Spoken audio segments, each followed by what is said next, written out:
कपड़े धोने वाली बहू। शादी के पहले से ही विभा को कपड़े धोने का बड़ा शौक था। कभी नल के नीचे तो कभी तालाब के पास। अरे मेरी नीली वाली लुंगी नहीं दिख रही है। विभा की अम्मा, कहाँ रखी है लुंगी? अरे वो तो विभा ने परसों ही धोकर रखी थी आपकी अलमारी में, देखो वहीं होगी। वो ना मैंने आज धो दी, मुझे लगा कि गंदी हो गई होगी। अरे कैसे गंदी हो गई थी? उसे तो मैंने पहना भी नहीं। हे भगवान, इस लड़की के कपड़े धोने की आदत से परेशान हो गया हूँ मैं। जितना तो घर में राशन नहीं आता, उससे कहीं ज्यादा डिटर्जेंट पाउडर का खर्चा है। इसकी शादी करवा दो, शादी जाए अपने घर में ही करे काम, फिर चाहे घर के कपड़े धोने हो या पूरे गांव के। हाँ ठीक बोल रही हूँ, देखता हूँ मैं कोई लड़का। वो दिन भी आ जाता है जब विभा को देखने लड़के वाले आ जाते हैं। लड़की मुझे अच्छी लगी। होने वाली सास कहती है, बेटी अगर कुछ पूछना है तो पूछ लो। वैसे तो हमारी लड़की बहुत ही शर्मीली है, जो बोल दो वो मान लेती है, इसे क्या पूछना होगा। अरे कैसी बात कर रही हो माँ, मुझे इन लोगों के घर रहना है, सवाल तो कई है। हाँ हाँ बेटा, पूछ लो ना, क्या पूछना है। आप लोगों के घर कपड़े कौन धोता है? सास का मुंह बन जाता है। देखो, अगर तुम ये कहना चाहती हो कि तुम्हें कपड़े धोने नहीं आते तो सुन लो, कपड़े मैं ही धोती हूँ, लेकिन तुम्हारे आ जाने के बाद मैं रुमाल तक नहीं धोऊंगी। अरे चुप रहना भाग्यवान, बहू बेचारी घर आई नहीं, उसे डराना शुरू कर दिया। वो क्या है ना बिटिया, अभी तक तो ये कल्लू की माँ ही धोती थी, लेकिन अब तुम्हारे पापा तो दहेज में वॉशिंग मशीन देंगे ही। तभी विभा की माँ बोल पड़ती है, सवाल भी पूछा तो क्या। वैसे भाई साहब, मशीन की तो फिर भी कपड़े धोने की कैपेसिटी होती है। मतलब जो बिटिया दे रहे हैं ना विभा, इसे कपड़े धोने का बहुत शौक है। ये आप लोगों के क्या, आस पड़ोस गांव मोहल्ले सबके कपड़े धो दे और उफ तक ना करे। बाहर देखा नहीं आपने कितने कपड़े सूख रहे हैं? सब हमारी बिटिया ने ही तो धोए हैं। बस भी करो ना माँ, शर्म आ रही इतनी तारीफ सुनकर। और तो और एक दाग निकाल कर दिखाओ तो मान जाऊं। हाँ अच्छा, माफ करना बेटा, मैंने गलत समझा। हमें तो रिश्ता बहुत पसंद है। और ऐसे जुड़ जाता है रिश्ता कपड़े धोने का शौक रखने वाली विभा का। उसकी शादी हो जाती है कोयला फैक्ट्री में काम करने वाले कल्लू के साथ। शादी के बाद अचानक विभा चिल्लाती हुई सास के पास आती है। सासू माँ, अरे सासू माँ कहाँ है आप? ये तो धोखा है, धोखा दिया आप लोगों ने मुझे। इसे ससुर के चक्कर के बारे में पता चल गया। अरे तो उसमें तुझे क्यों धोखा मिला है? अरे नल में पानी नहीं आता, कपड़े कैसे कब धुलेंगे? अच्छा, तू पानी नहीं आ रहा उसकी बात कर रही है। तो आपने क्या सोचा? कुछ नहीं। अच्छा, तेरी माँ ने कहा था कि कपड़े धोने का शौक है तुझे, याद आया मुझे।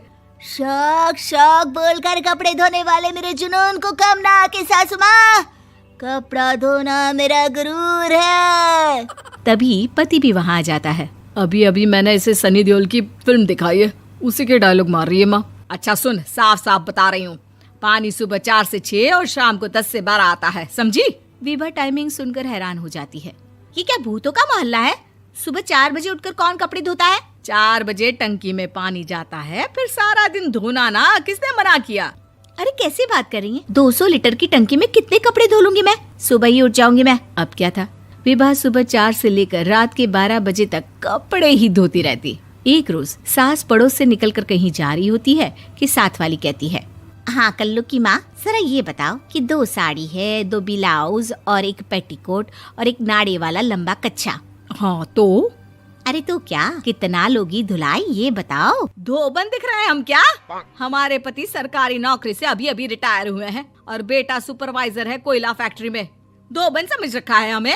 हाय रे कल्लू की अम्मा, माफ कर दो, वो तो मोहल्ले में यही सब बता रहे थे कि तुमने बहू को कपड़ा धुलवाने के काम में लगा दिया है। सास को पड़ोसन की बात सुनकर गुस्सा आ जाता है। वो घर पहुंचती है जहां घर के बाहर ही इतने सारे कपड़े सूख रहे होते हैं जितने कि किसी धोबन के घर पर। अरे ओ कल्लू की दुल्हन, बाहर निकल।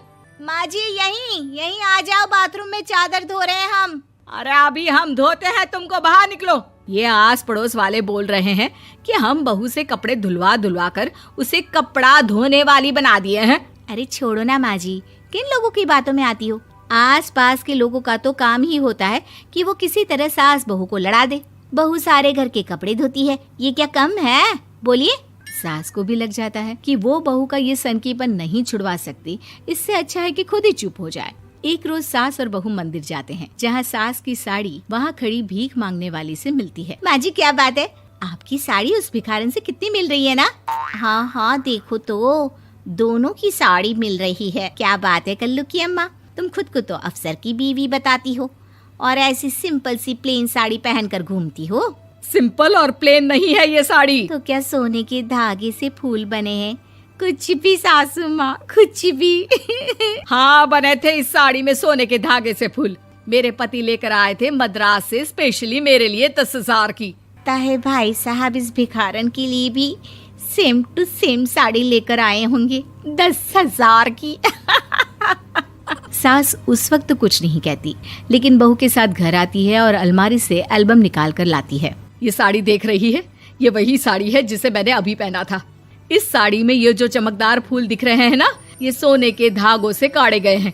लेकिन तू लोकल वॉशिंग मशीन ब्रश से घिस घिस कर सारे फूलों को निकाल कर साड़ी प्लेन कर दी।